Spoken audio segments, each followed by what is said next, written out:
Iranian schoolgirl beaten to death for refusing to sing pro-regime anthem.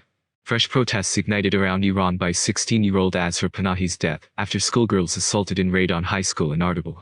Asra Panahi was reportedly beaten by the Iranian security services during a raid on her school in Ardabil last week. 150. Iran protests. UN raises concern over schoolgirl reportedly killed by police at weekend video.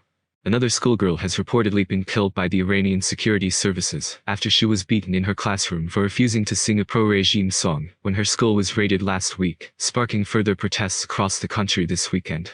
According to the Coordinating Council of Iranian Teachers' Trade Associations, 16-year-old Asra Panahi died after security forces raided the Shahed Girls' High School in Ardabil on 13 October and demanded a group of girls sing an anthem that praises Iran's Supreme Leader Ayatollah Ali Khamenei.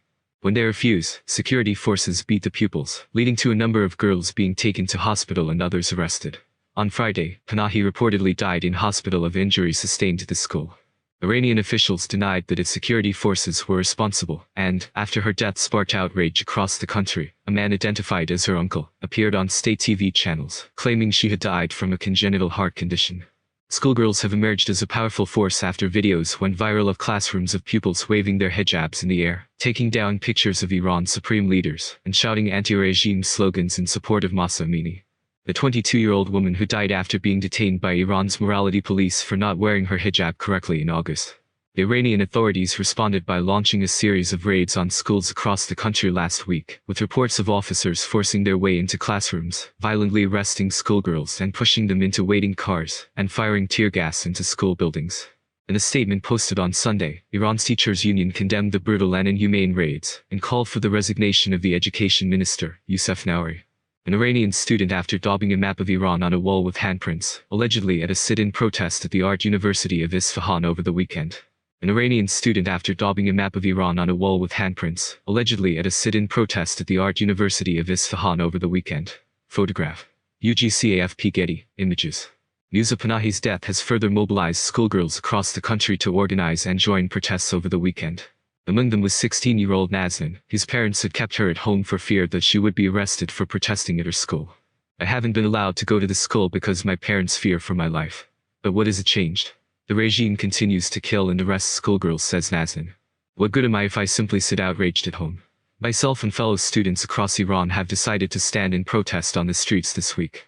I'll do it even if I have to now hide it from my parents." 19-year-old Nergis also joined the protests and was hit by rubber bullets in her back and legs. She says Panahi's death has motivated her and her friends to continue to protest, despite the danger. She says what happened to Panahi, as well as the deaths of two other schoolgirls, 17-year-old Nika Shakarami and 16-year-old Sarina Ismailzadeh, both at the hands of the Iranian security forces, has united young people across Iran under a common cause. "I don't have a single relative in Ardabil, but with this brutal crackdown on our sisters, who were just 16 years old, they've awakened the whole nation," she says. "We never knew we were so united across the Baloch regions as well as the Kurdish regions. The world has heard about Nika, Sarina and Asra, but there are so many other nameless children who we know nothing about. It's not just Asra's death," she says. "The Islamic Republic has been killing our people for 40 years, but our voices weren't heard. Let the world know this is no longer a protest, we are calling for a revolution. Now that you're all listening to our voices, we will not stop."